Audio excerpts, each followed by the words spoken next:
Your doctor should be able to answer questions about the medications you're on, but what happens when medical marijuana is part of your treatment plan? NBC News Now correspondent Isa Gutierrez explores this budding information gap.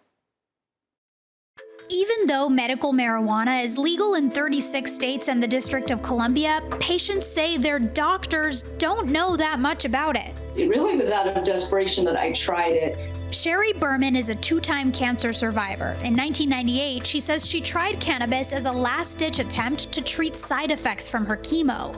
Within minutes, I felt better, my nausea went away, and it stimulated my appetite so I could eat. Not an uncommon effect for cannabis users, but the federal government still classifies it as Schedule I with, quote, no currently accepted medical use. In 2018, 6 years after medical marijuana became legal in her home state of Massachusetts, Sherry decided to get a medical card to help her manage the chronic pain from past treatment. But she said what she found was unsettling. Doctors she spoke with had seemingly little or no knowledge of the drug. One of my questions was, does cannabis interact with my statin, which I was on for high cholesterol? And he said to me, I have no idea. I don't know anything about drug interactions. It shouldn't be a problem.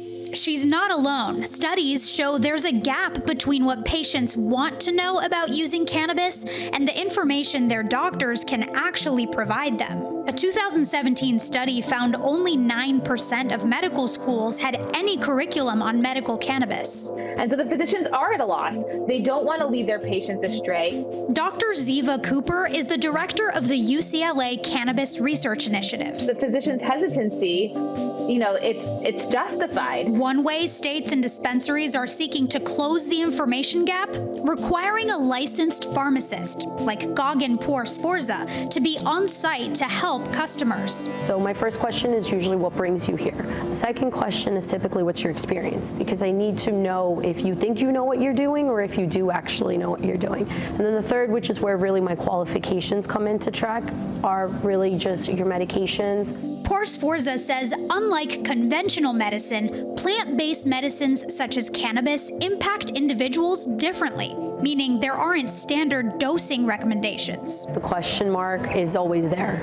Could it help? Maybe it could help. We've seen one person, who's had some benefit and then one person who hasn't. Those we spoke with agreed that removing obstacles to cannabis research would generate more data for medical providers to consider. Truth is that the science at this point in time is kind of even guided by the industry. The Food and Drug Administration has not approved a, quote, marketing application for the treatment of any disease or condition. And with the exception of one product, no cannabis, cannabis-derived, or CBD products currently available on the market have been FDA approved. And that's a challenge for researchers. Even though, I'm in Los Angeles and there are dispensaries all over the place that are offering these products, those products aren't necessarily meeting the standards that are required to do a human study, a clinical study.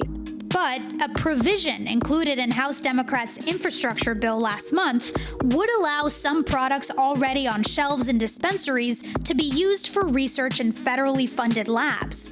It's specifically for driving impairment, but the language is broad enough that it might impact other studies. Dr. Cooper told us that while this move signals a shift in perspective on cannabis research, it's unlikely to be a game changer for clinical trial research. None of these products in dispensaries, as of yet, have been studied rigorously.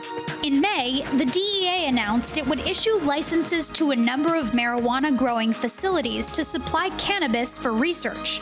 Since 1968, the University of Mississippi has been the only source of cannabis for U.S. medical researchers. For Sherry Berman, a lack of information forced her to find answers without the help of her doctor. Now she's getting her master's in cannabis and science therapeutics and launched a consultation practice to give others the help she didn't receive. In an ideal world, I do believe that my personal doctor should have knowledge about cannabis medicine. So to have my primary care physician or other physicians removed from that process doesn't seem like that's in my best interest as a patient.